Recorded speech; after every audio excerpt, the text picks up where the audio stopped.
na današnji zaključni prireditvi, na slavnostni podelitvi nagrad filozofskega natečaja Slovenske matice, ki smo ga organizirali ob 160-letnici našega društva in založbe. Ta dogodek, podelitev in filozofski natečaj, letos organiziramo že četrtič, poteka v sodelovanju s Slovenskim filozofskim društvom. Generalna pokroviteljica celotnega natečaja in tudi tega dogodka pa je Krka, tovarna zdravil Novo mesto. Najprej pozdravljam gospod Elviro Medved.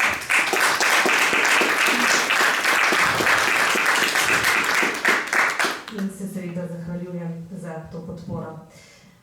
Poslušali smo glasbeno točko Tango Vilolda El Chacorito.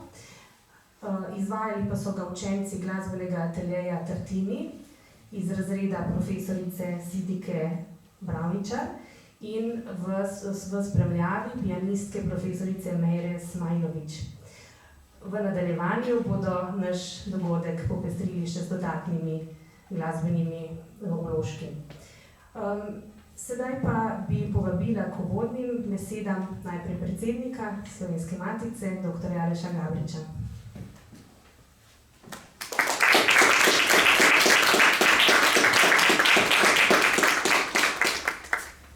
Vse lepo pozdravljam v imenu Slovenske matice na dogodku, ki je, kot je povedala že moja predhodnica, tradicionalen. Moja današnja naloga je zelo lahka zaradi tega, ker je pravzaprav že moderatorka povedala vse bistveno, kar je zaslišati, vse ostalo bo pa seveda tudi še med povezovanjem postalo jasno. Torej, današnja prireditev, tako kot druge prireditve, ki so namenjene mladim raziskovalcem, torej filozofski natečaj, naravoslovni natečaj, tečaj za mlade, bom rekel, poete in tako naprej, organiziramo z željo, da Slovenska matica kljub svojim 160 letom ne bo postarela, bom rekel, nestorska in vezana samo, kot je rekel en od starejših kolegov, ki je bil dolgo časa član našega upravnega odbora, prav se zbiramo včasih, kot da smo nekakšno društvo, pa ne bom omenil besede. Torej, to nočemo biti, zato so mi všeč taki dogodki, kjer vidimo v dvorani v povprečju dosti mlajšo generacijo. Takih dogodkov v zadnjem času smo organizirali oziroma jih organizira tudi naša glavna urednica Ignacija Fridljas, tudi na številnih gimnazijah in številnih šolah, nekateri pridejo tudi k nam na obisk. Vse to delamo pač z željo, da se ne bomo ustavili pri dosedanjih 160 letih, ampak da bi jih ponovili vsaj še enkrat toliko in da bi vedno našli neko zmes mladostnosti, primes, ki bo popestrila, poživila naše delovanje. Zato se seveda trudimo z novimi akcijami, z novimi pristopi in včasih s tem pogledom na mlajšo generacijo bi lahko sklepali, da nam to tudi uspeva. Naj bo tako še v bodoče in hvala vsem, da ste danes prišli.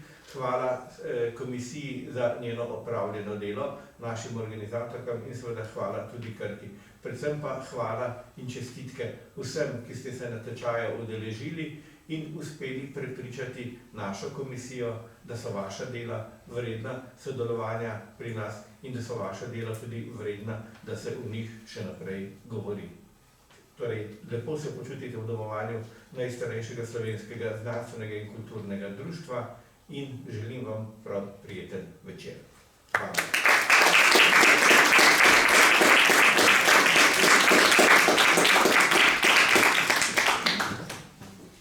Hvala lepa predsedniku za te uvodne besede. Zdaj pa vabim gospod Elviro Medved, vodjo službe za javnost, za odnose z javnostmi Krka, da še o nas pregovori.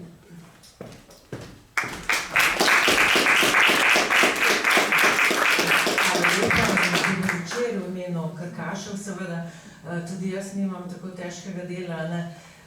Najlažje je in najlepše je dati, še posebej, če je kdo vesel tvojega darila.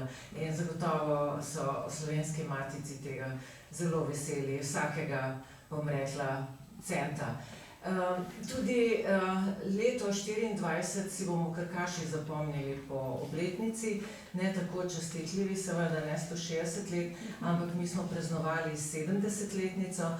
In Krka je bila seveda ustanovljena iz enega majhnega lekarniškega laboratorija v Novem mestu in ustanovil je magister Boris Andrijanič, ki je bil dolga leta tudi njen direktor.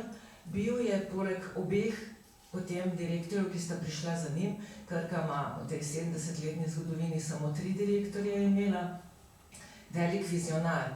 In vedel je, da podjetje ne bo mogel uspeti, če ne bo vlagal v mlade in v znanje mladih. In tako je šel kar v zbornico Gimnazije Novo mesto, tudi ena najstarejših ustanov v Sloveniji, Marija Terezija je že ustanovila, in je vprašal, kdo je najboljši dijak tam, kdo je najboljši pri kemiji, biologiji, matematiki, fiziki. In potem so profesorji povedali in je šel kar v razrede in je rekel, ti boš dobil Krkino štipendijo, ampak boš študiral kemijo, farmacijo in potem boš pri nas v službi. In tako je bilo. In bilo je eno obdobje, ko je Krka imela več štipendistov kot zaposlenih. To je bilo tam nekje v 70-ih letih. Ampak toliko na kratko o zgodovini. Danes je Krka podjetje mednarodno, bom še malo izkoristila za EPP, ko sem ravno tle. Prisotni smo v več kot 70 državah sveta, nas je skoraj 13.000 zaposlenih in z našimi zdravili se vsak dan zdravi 100 milijonov ljudi po celem svetu. Moram pa povedati, da v razvoju in raziskavah imamo po zaposlenih okrog 800 mladih strokovnjakov, znanstvenikov, večinoma doktorjev znanosti, ki trenutno delajo na 170 projektih, se pravi na razvoju novih tehnologij, proizvodnja zdravil in novih zdravil, ki te projekti bodo prej ali slej, eni prej, eni kasneje, zagledali luč sveta kot zdravila v obliki tablet in kapsul in novih zdravil. In kaj hočem praktično poudariti? Kdo od vas se bo zagotovo vprašal, kaj pa zdaj, kje pa je tukaj kakšna vzporednica z najstarejšo kulturno-znanstveno ustanovo, Slovensko matico. Oboji cilje dosegamo s trudom, vztrajnostjo, trdim delom in oboji vlagamo v mlade. In zato smo še toliko bolj v Krki veseli teh projektov, ki zdaj potekajo že 4 leta, se pravi razpisov, esejev, da spodbujate mlade k razmišljanju, k delu, k pisanju, k nekemu znanstvenemu raziskovanju na različnih področjih.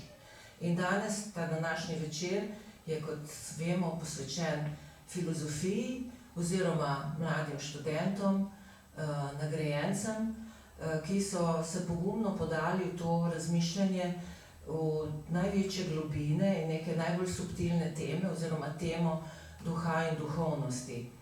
In s svojim delom so dokazali, da filozofija ni samo znanstvena disciplina, ni samo neka disciplina akademska, ampak da je to živa praksa, ki nam pomaga spoznati sebe in spoznati okolje in ljudi okoli sebe in razumeti, zakaj smo tukaj, kaj je naš smisel bivanja. Skratka, seveda, iskreno čestitam nagrajencema, obema nagrajencema, posebej pa jima čestitam še, ker sta raziskovala temo, ki je v vsakdanjem življenju mnogokrat prezrta ali nerazumljena, bom rekla, strani javnosti, tako ali drugače. Skratka, iskrene čestitke v imenu Krkašic in Krkašev, naj bo ta nagrada vam spodbuda za nadaljnjo vaše raziskovanje, vaše nadgrajevanje znanja. Vsem pa želim eno zelo zdravo, seveda moram najprej to reči, da se ve, odkot prihajam, in uspešno in srečno leto in seveda vesele božične praznike. Lepo se imejte. Hvala.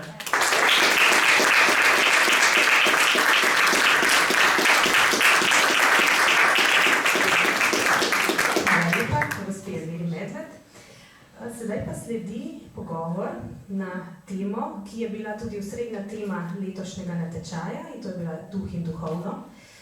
In ena od spodbud, ki smo jo ponudili bodočim tekmovalcem tega natečaja, je bila tudi prebiranje knjige filozofa profesorja dr. Andreja Oleta o naravi duha, ki je šla lani pri Slovenski matici. In prav zato je tudi to tema sedajšnjega pogovora, ki ga bo doktorica Ignacija Frideljak, tajnica urednica Slovenske matice, vodila z profesorjem Oletom. Da prosim.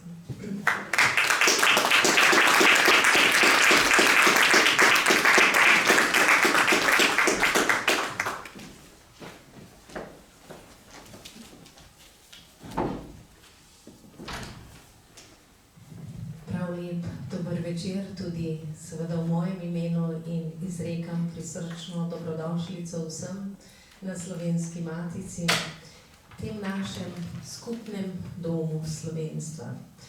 Domu, ki je že 160 let tisti, ki povezuje vse, ki razmišljajo o slovenstvu, o slovenski knjigi, slovenski kulturi, znanosti, o naši zgodovini in naši sedanjosti in prihodnosti. Danes pa seveda govorimo predvsem tukaj v tem trenutku o nekem temeljnem vprašanju človeka kot takega. O vprašanju človekovega duha, o vprašanju občega duha, o vprašanju, ki je pravzaprav temeljno vprašanje na samih začetkih filozofije. Slovenska matica se je začela filozofiji zlasti posvečati po drugi svetovni vojni, ko je izšel najprej prevod predsokratikov Antona Sovreta, kmalu zatem pa je bila ustanovljena filozofska knjižnica, ki še danes prinaša prevode znamenitih filozofskih klasikov. To leto pa praznujemo tudi 40 let, leta 1984, kar je bila ustanovljena slovenska filozofska misel. To je zbirka posvečena slovenski filozofiji, slovenskim filozofom in kot zadnje delo v tej zbirki je išlo delo profesorja dr. Andreja Oleta o naravi duha. Profesor Ole, prav lep dober večer, lepo pozdravljeni. Sprašujete se o naravi duha. Mi pa se danes o tem sprašujeva tukaj med mladimi in seveda bo najprej vprašanje o tem, kako danes dojemamo pojem duha in se bomo nekako refleksivno, kakor Minervina soba, počasi spustila v preteklost.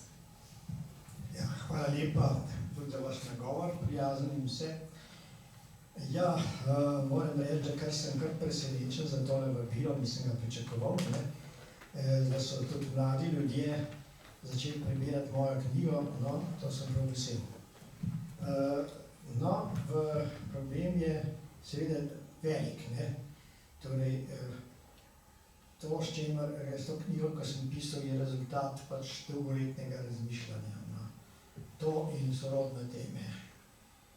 In seveda se ne da tako naenkrat in z 3 stavkih povedati, zakaj gre. Ali pa se da, ampak potem se bojim, da tistih stavkov ne bo razumel. No in tako je, ne. Tale naslov o naravi duha je nekoliko zvit oziroma zavit, zato ker drugi del manjka, ne. Namreč eno je o naravi duha, drugo je pa o duhu narave. In to pravzaprav gre vse skupaj, ne. Torej o naravi duha kot duhu narave, ne. Ali pa kot duhu narave in naravi duha, kakor hočete, vse gre. Veste, meni prav zato šlo v tej knjigi, da to enotnost duha in narave nekako razvijam. Zelo se nekako nastopam proti tistim stereotipnim predstavam o duhu kot nečem nadnaravnem ali nenaravnem in naravi kot nečem neduhovnim ali celo protiduhovnim. To je zelo ustaljena predstava v zahodnem svetu, korenine vleče že iz antike. Sorodne seveda najdemo tudi kje drugje, ampak vendarle v drugih kulturah ne tako močno prisotna.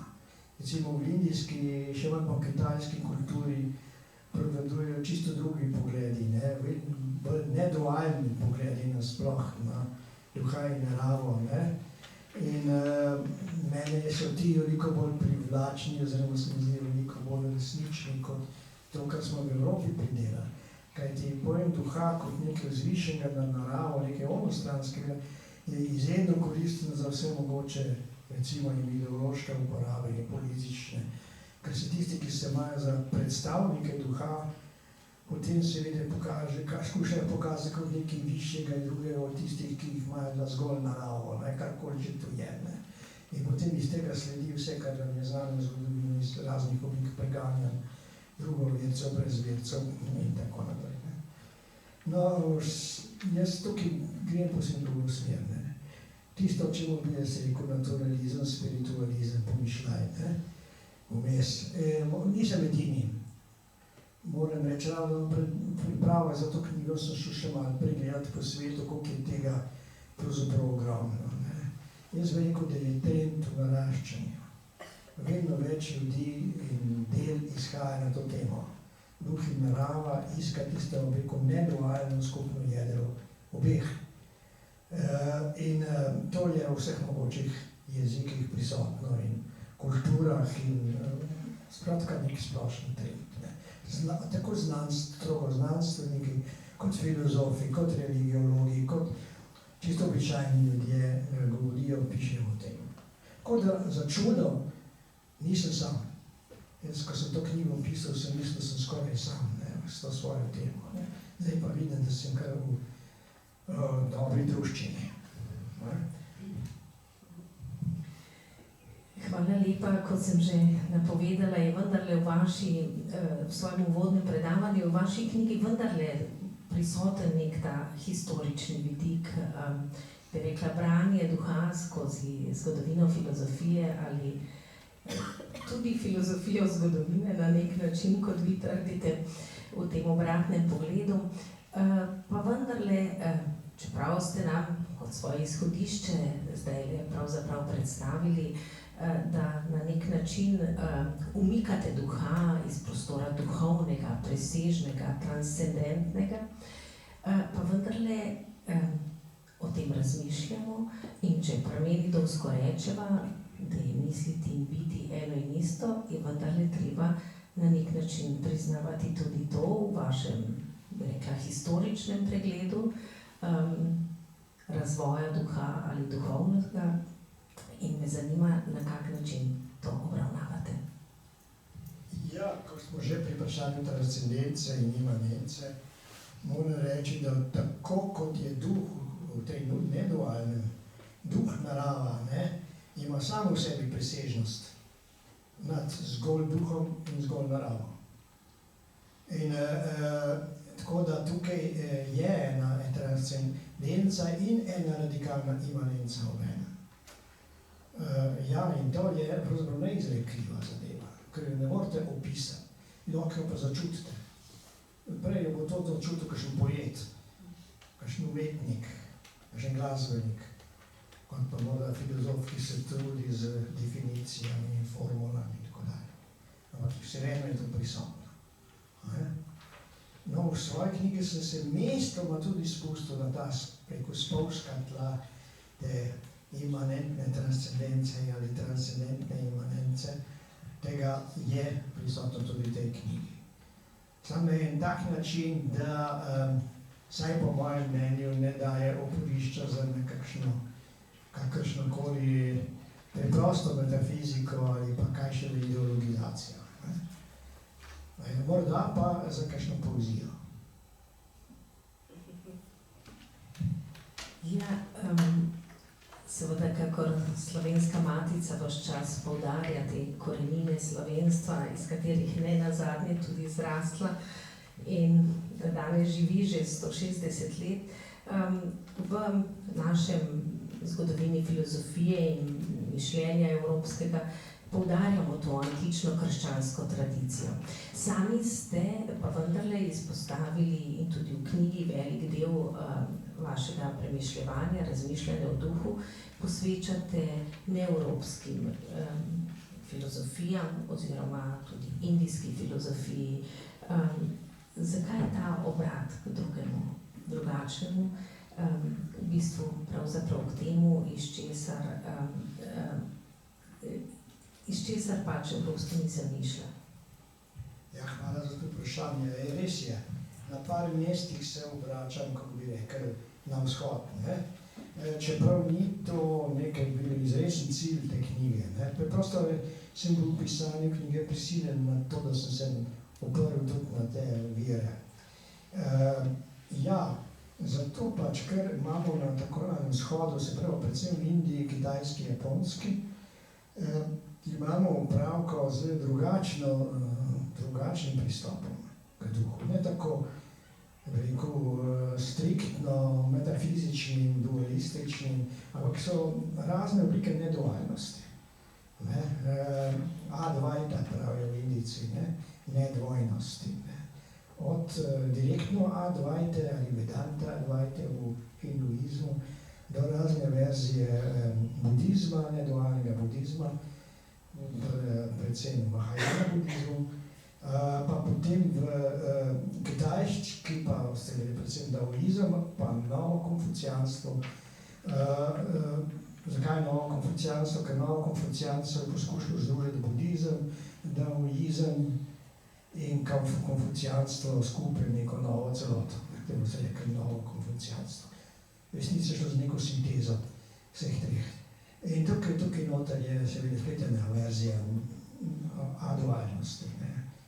In vse to je zelo presudljivo, ko človek to bere.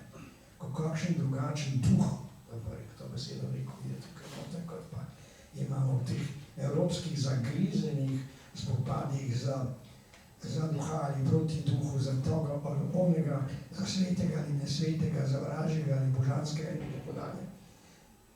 Tukaj gre več ali manj za spolitizirane zadeve. Vseh elemente tega smo imeli tudi na tem vzhodu, seveda, ampak ne v tako drastični obliki in tako izpopolnjeni, kot je bilo to v Evropi. Potem je pa seveda se zgodil v času renesanse pa novega veka obrat, upor v večji delu evropske inteligence proti tako imenovanih metafizičnih tem, tudi od pojma duha, kot se je takrat razumel, v tako imenovano naravo, naravoslovje, kot nekaj kao neduhovnega in tako dalje. To je seveda samo druga stran medalje, ki ni preveč lepa. In što imamo še danes opravka, ko znanost skuša na nek način utresti duha, kjer se ne da. To je seveda drugo, če hočemo reči tisto zgodbo, ki smo začeli, nadaljujemo na drug način, pa še vedno je ta slaba zgodba. Jaz smo hočeli dobro zgodbo odpreti. No, imamo tudi v evropski tradiciji zdrave tendence. Prvič že v antiki, pri elatih, skoraj da po vrsti, imate nedualno pojmovanje. Potem čeprav berete Platona, Platona treba znati prav brati, ko običajno se ga bere kot zastopnika nekega dualizma, pa ni tako preprosto. Aristotel je spet nekaj svojega, z svojo teorijo potencialnosti predvsem. In potem so seveda razni, od krščanskih, pa tudi izven krščanskih misleci, ki so delovali v Evropi, ki so odprli drugačne perspektive.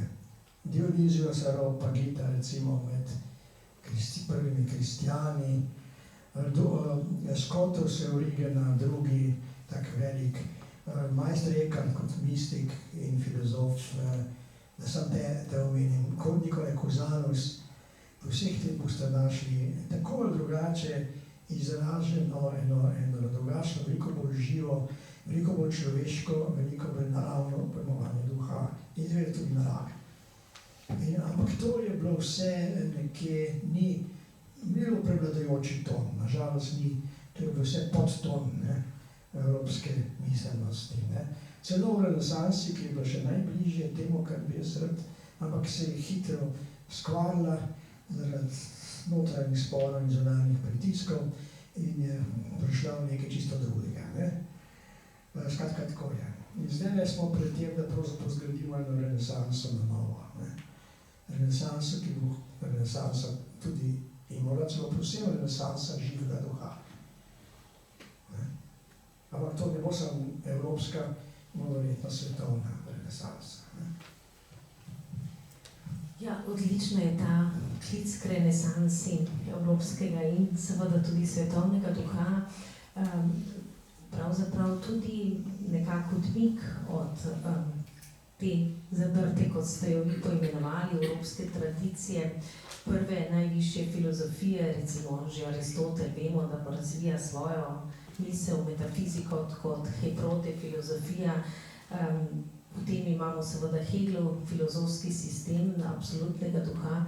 Kako po vsem tem razvoju evropskega duha še pisati nezavezujoče, pisati o duhu?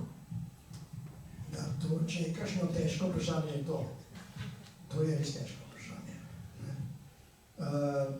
In sem se tega zelo zavedal, že od vsega začetka. Zanimivo je bila ena, problem je bil, kako uvod napisati in kako uvod zaključiti. Dolgo časa mi ni šlo. Uvod sem pravzaprav napisal šele na koncu, zares. In zelo mi je pomagalo slučajno odkritje ene slovenske pesmi, ne boste verjeli, Simona Jenka o duhu. To je edina pesem v celotni slovenski poeziji namenjena duhu. Edina.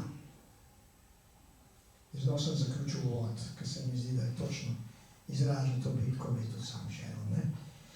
Na to pesem me je opozorila ena kolegica, nekdanja moja študentka, ki je pač to našla, ko je pisala en svoj uvod, pa eno drugo knjigo in je slučajno našla to Jenkotovo pesem. In res je, to je paste edina pesem o duhu slovenski literaturi. Kaj medtem ko imajo drugi narodi takih pesnitev, kolikor hočete. Slovenci pa samo ena. Dajte jo prebrati. A jo preberem? No.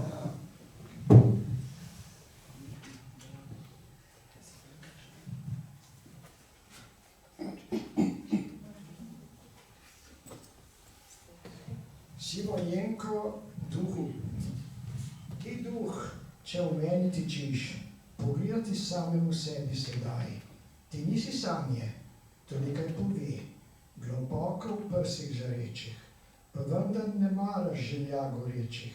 Sam sebe zasmehuješ, sam sebe zaničuješ. Povej o duh, te prosim te, odkot srce tak širi se. Ali ti mar snuješ in bistrost oznanjuješ, neusmiljeno molčiš. Sam sebe tak rekoč tajiš, pa vendar, prosim te, prepusti mi te s tabo samem sebi misliti.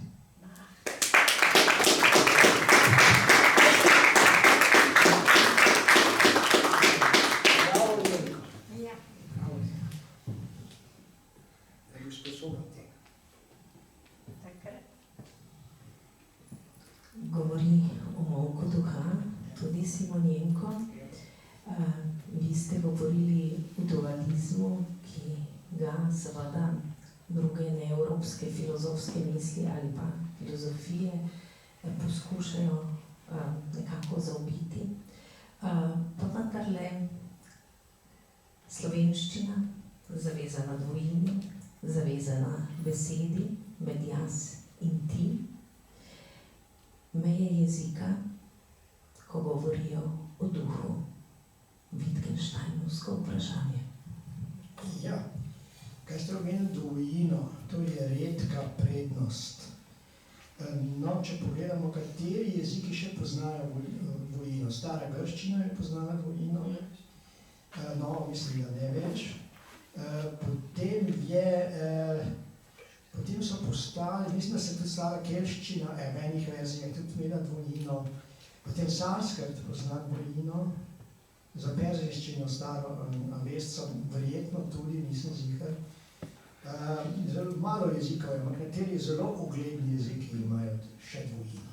Veste, kaj to je velik zaklad? Kajti dvojina pomeni imeti v jeziku čut za odnos. Odnos do odnosa je temeljna zavest. To je tista, po kateri smo ljudje, sploh ljudje. Ker če smo zgolj zavedamo tega, kar je okrog nas, ali pa to nagal nas samih, to še ni dovolj za to, da smo človek. Ljudje smo šele zateknedaj, kada se zavedamo odnosa. Do česarkoli, vključno do sami sebe. Ko smo v odnosu in se zavedamo, da smo v odnosu. In ta dvojina je točno izraz tega. Mi dva. Se ne da drugače reči kot zavedati se teh dveh naju. Ne gre drugače. In da je to ostalo sploh še v naši dediščini. Da to ni zgubljeno v davni preteklosti, to je velik zaklad. Tako da to je kar spoštovanja vredno. Vidim pa, da se počasi opušča, da po zgledu angleščine prihaja v vi, in da se do dvojina nažalost opušča. Pač tako je ta svet. Ampak upam, da bomo preživeli, da se ne bomo dali. Govorili ste o odnosu in prav je, da preberemo odlomek iz vaše knjige, kjer zapišete. Človečnost kot etična in duhovna naravnanost je eksistencialni ali duhovni izraz človeške univerzalne odnosnosti. Sposobnosti, da človek v vsem, s čimer je v odnosu, najde sebe in v sebi najde vse. Tej dimenziji človeške biti pravim absolutna dimenzija, ker daje mir vsemu in je sama neizmerljiva. Ja, to je ena od mest knjige, ki že skoraj meji na poezijo, ne? Ja, seveda, tako je. Kajti ta odnosnost, je v resnici nekaj zelo globokega. To ni trivialna stvar. Biti v odnosu do odnosa. To ni samo zavedati teh dveh, ki so v odnosu, zavedati se samega odnosa. Mogoče kdo pozna Georgea Batesona, zdaj mu je izšlo nekaj knjig, so prevedli njegovih. No, on je znamenit po tem, kot psiholog, vsemogoče antropolog, vseživo biolog, da razvija to misel o dveh stopnjah jezika. Ena je tako zvana digitalna stopnja, to je tista, kjer mi običajno mislimo logično, sekvenčno, vežemo stavke in tako naprej. In druga je tako zvana analogna, ker jezik poteka ne samo po logičnih pravilih, ne sekvenčno, ampak celostno, kontinuiteta, kot je napisano. In ta analogni del jezika je tisti, ki je sposoben dojeti odnos. Ne digitalni, ki dosti prevladuje. Ne ta človek po raznih medijih, ne.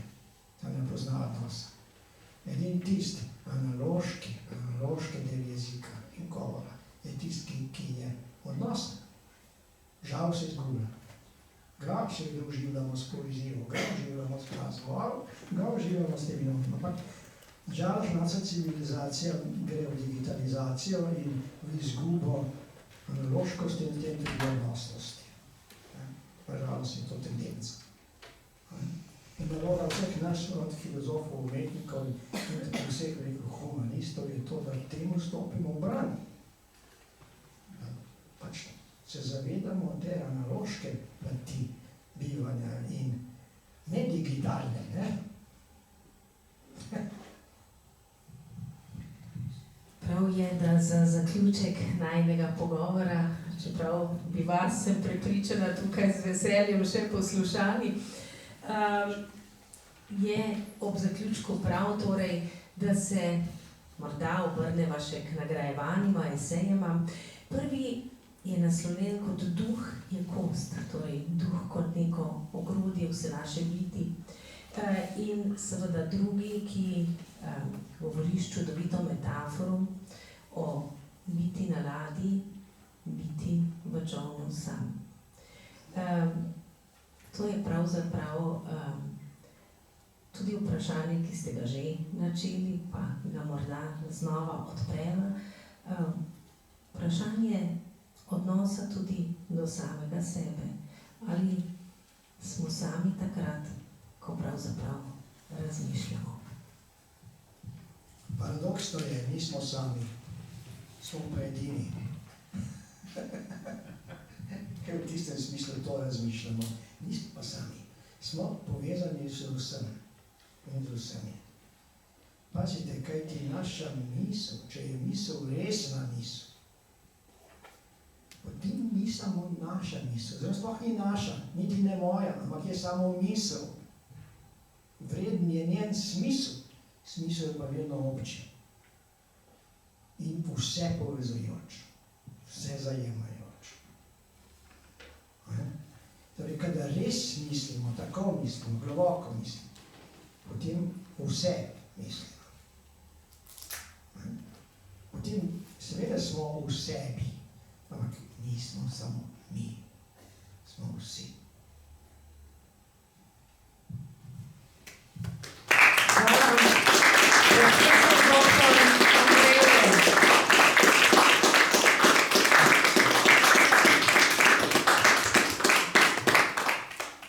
In seveda se vam še enkrat iskreno zahvaljujem tudi za to zaključno, bi rekla, besede v duhu Smoletove Antigone, kako misel pravzaprav išče smisel. To je morda sporočilo tudi tega dogodka danes za vse mlade, ki so danes tukaj zbrani. Hvala lepa, zdaj pa predajam besedo naši urednici Zarki Snover-Bovšek.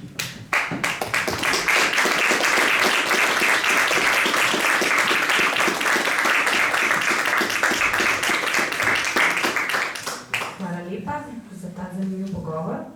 Zdaj smo se že približali osrednjemu delu današnjega dogodka, podelitvi nagrad. Še prej pa bomo se še za nekaj minut prepustili glasbi.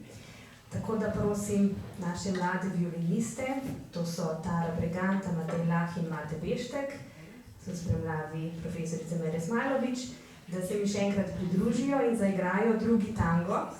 To pa je Rodriguezova La Comparsita. Thank you.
prišli do podelitve nagrad. Nagrade je izbirala strokovna komisija pod vodstvom profesorja dr. Edvarda Kovača. Člana komisije pa sta bila tudi docentka dr. Sonja Weiss in pa dr. Luka Trebežnik kot predstavnik Slovenskega filozofskega društva. Tako da je seveda prav, da najprej ima uvodne besede predsednik komisije, dr. Kovač, tako da vas lepo prosim, da se jim pridružite pri tej slavnostni razglasitvi rezultatov.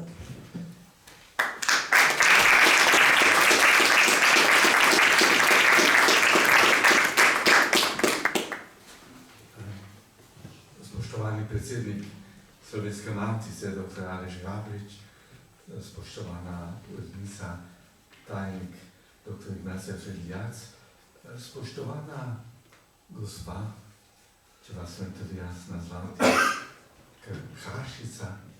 Maturiral sem v Novem mestu, pa še nismo še poznali tega lepega izraza.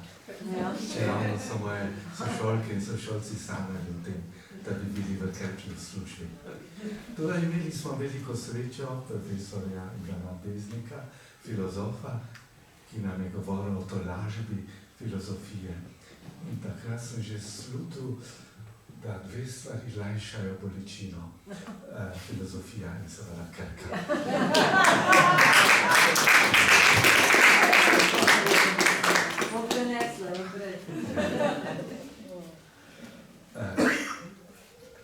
Spoštovana tudi filozofina dr. Ignacija Fridljac, sama znate povedati, da je pač esej vedno poskus izraziti neizrekljivo. O tem smo tudi govorili, ko sva bila člana komisije za Rožančevo nagrado in kako čudovito je, da ta komisija vzgaja vodstvo, sovodstvo same Slovenske matice. Se pravi, esej popelje daleč. In ravno to si zastavljam vprašanje, če je esej samo poskus, za kakšen poskus pa gre pri poskusu Slovenske matice. Se pravi, naj si pomagam s francozščino. Francozi rečejo matici čebela kraljica. Se pravi, da bo odslej nagrajevala Slovenska matica kraljevske eseje, se pravi tiste kraljevske eseje, ki predstavljajo filozofske eseje. Hvala lepa za to tradicijo. In seveda, tukaj imam kolega, na katerega sem zelo ponosen, profesora dr. Andreja Uleta, da mi tako čudovito nam razložil veliko vprašanje duha. To je velik dar, sami smo čutili. Govoriti tako, da razume preprosta duša, ki je pa vendar globoka duša. In slučaj je hotel, da sem prejšnji teden bil v Parizu skupaj z društvom francoskih pisateljev, ki je nagradilo literarne nagrade za prevode. In so me povabili k besedi in sem povedal, da je prevod, to ni podrejena literatura, ampak to je tako, kot pravi pesnik Majorevič, to je igranje skupaj z avtorjem besedila, igranje štiriročno na istem klavirju. In, dragi kolega Andrej, danes ste slišali in boste slišali, kako sta dva skupaj z vami zaigrala. Se pravi, kako ste navdihnuli še kako drugo kompozicijo, še kak drugi izraz, ki je pač povedal, kaj je duh v brodolomu, kaj je okostje duha. No, v tem duhu se moram zahvaliti kolegici docentki dr. Sonji Weiss za izjemno sodelovanje in tudi dr. Luka Trebežniku, ki se opravičuje, da ne mora priti.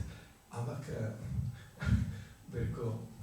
jaz bom tako rekel, neverjetno se je pogovarjati čudovito z inteligentnimi ljudmi, ampak hkrati, ki imajo, tako kot je naš profesor Ule nakazal, ki imajo čudovit občutek tudi za poetičnost. čeprav kot predsednik moram dati razlago, prišlo je kar nekaj, bomo rekli, prispevkov in so bili prispevki, ki bi jih midva zlahka sprejela kot seminarsko nalogo in lepo ocenila.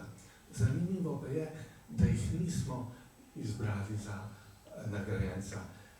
Izbrali smo dva nagrajenca, pri katerih smo čutili ne samo prodornost, iskrivost duha, ampak tudi poetičnost, tudi literaturo in to čudovito tradicijo, ker sta filozofija in poezija šla z roko v roki, nadaljuje Matica in v tem duhu pozdravljam oba nagrajenca in sedaj prosim gospo docentko Sonjo Weiss, če bi prebrala obrazložitev za drugo nagrado.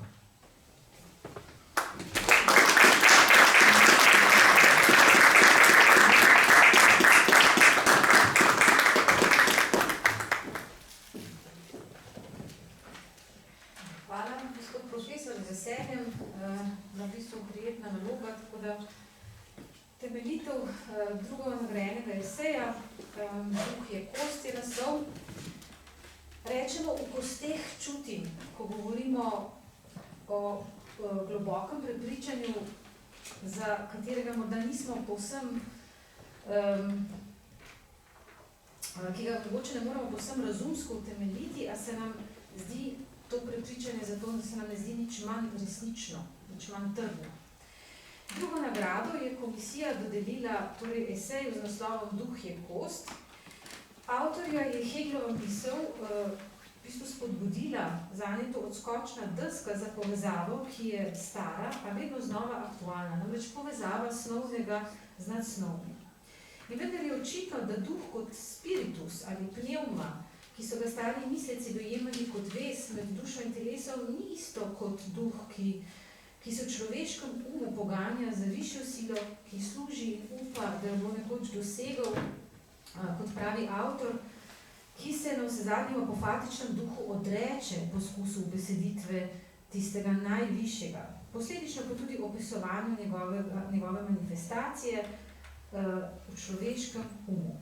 Namesto tega se osredotoči na njegovo, kot pravi, vidno kristalizacijo. Kar se sprva nakazuje kot primerjava, okostje, namreč okostje daje strukturo in posledično obliko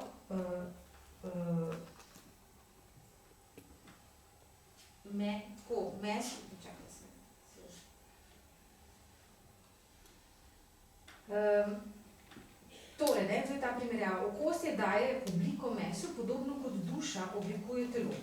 No in to, kar se sprva nakazuje kot primerjava, se razvije v kompleksno analogijo, v kateri postane kost, duh, orodje duše, na katero meso napenja, se napenja kakor osi v krog kolesa.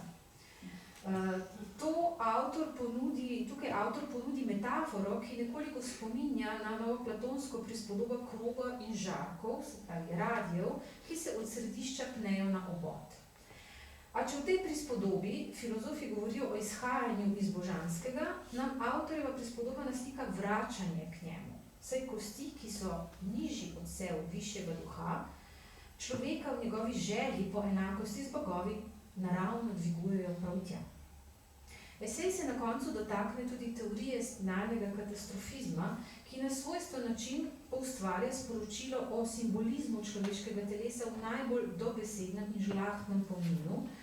Te besede namreč, da je sporočilo nemogoče doumeti brez dveh koščkov sestavljanke, pri čemer človeško telo ni samo včasih nadležni vehikul našega duhovnega jaza, temveč vsaj na tem svetu je njegov enakovredni partner, brez katerega spoznanje samega sebe ni mogoče, ne na individualni, ne na kolektivni ravni. In tem je tudi drznost identifikacije duha kot kosti, saj jo avtor poistoveti na neki izvensnovni in tudi izvenduhovni ravni, kjer kost, ki sicer simbolizira, to je zdaj v narekovaju smrt, predstavlja življenje. In čeprav vemo, da se bo večnost kosti končala z večnostjo zemlje, v kateri leži, jo vseeno spoštujemo, molimo in iščemo odgovore. Tudi duhovni čistosti. Esej odlikuje globoka in iskriva misel, ki si prizadeva preseči okostenele oznake in med temi tudi pravkar izrečena. V tem preseganju si utira nove poti razmišljanja in si zato po mnenju komisije zasluži nagrado.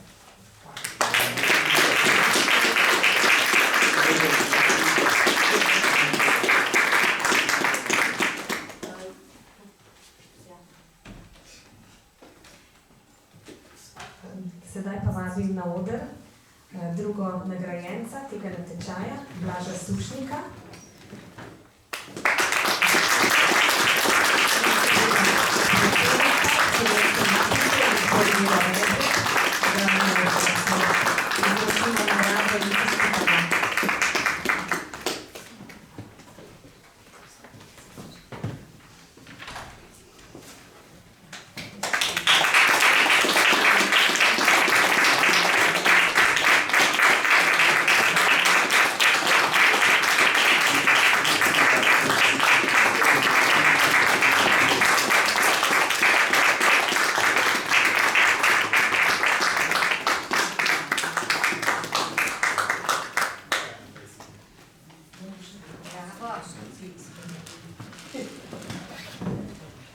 Sedaj pa prosim še, se kar lahko usedete, bo še utemeljitev.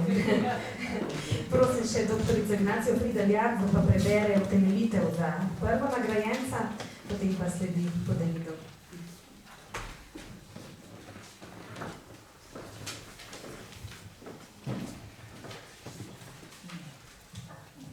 Komisija je soglasno sklenila, da letos prvo nagrado najbolj zasluži esej Kako preživeti brodolom na razbitinah duha.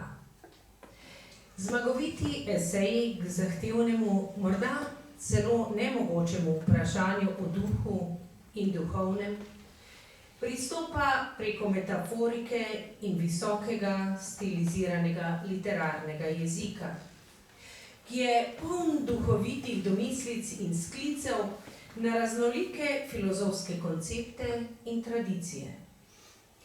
Zasnovan je kot večplastna zgradba, po kateri donijo heterogeni glasovi, zaznamujeta ga izrazita polifoničnost in preplet različnih registrov. S tem pa spretno odpira nove pomene in prestopa med literarnimi, filozofskimi, religioznimi in psihološkimi konteksti. Površnemu bralcu tega kompleksnega eseja se lahko morda na prvi pogled zazdi, da pravzaprav sploh ne odgovarja na izhodiščno vprašanje, kaj je duh in kako preživeti na njegovih razbitinah. Toda ravno z diskurzivno spretnostjo in esejistično nedoločljivostjo nastopa kot pristna artikulacija nematerialnega, globokega bistva človeka in stvarstva. Duh je namreč nesnovnost, čisti presežek, ki ubeži tudi samim možnostim izražanja, k njemu tako lahko poskušamo pristopati le posredno. Preko odnosov, preko pisave, preko afirmacij na videz manj pomembnega in še zlasti preko dialoga. Duh je vseizraznost, ki pa ne more biti določena. Je presežnost in neulovljivost. Vsak poskus, da bi ga zamejili, je obsojen na neuspeh. Ta spodletelost pa, kot uspešno ponazarja in prepričuje zmagoviti esej, sploh ni tako zelo slaba novica. Pravzaprav je edina pot, da morda sredi brodoloma uzremo življenje duha.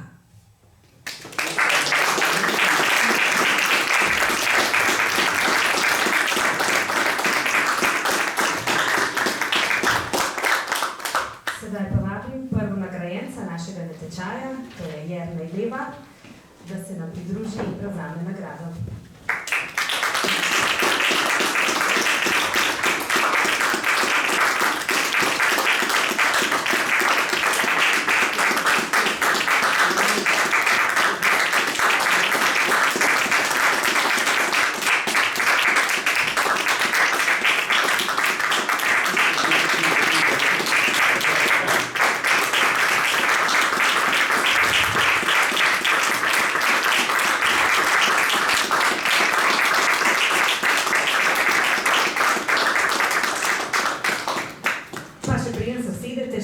majhno darilo za Krko, za gospod Elviro Medved, za našo generalno pokroviteljico, prosim, dr. Gabrič.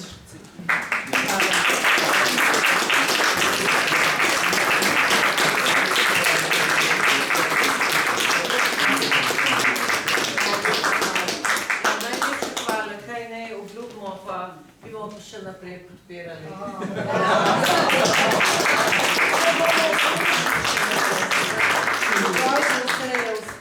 No victory. Hvala lepa. Hvala vsem. Preden pa zaključimo današnjo prireditev in se potem podružimo še neformalno, pa prosim še za zadnjo glasbo, ki nas bo spremljala do konca. Slišali bomo še en tango, avtor je sta Adler Žmiros, priredil pa je v priredbi Bardija z naslovom Hernando un café.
glasbenemu ateljeju Tartini za tale glasbeni program. S to glasbeno točko pa vas sedaj ne vabimo na kavo, zaradi malce poznejše ure, ampak na pijačo. Še predtem pa bi se rada zahvalila tako vsem sodelujočim, tudi vsem, ki so danes prišli poslušati, torej občinstvu. In seveda tudi z moje strani iskrene čestitke obema nagrajencama in upam, da se bomo v prihodnjem letu ponovno srečali na kakšni podobni prireditvi. S tem bi zaključila današnji večer in vas vabim na neformalno druženje.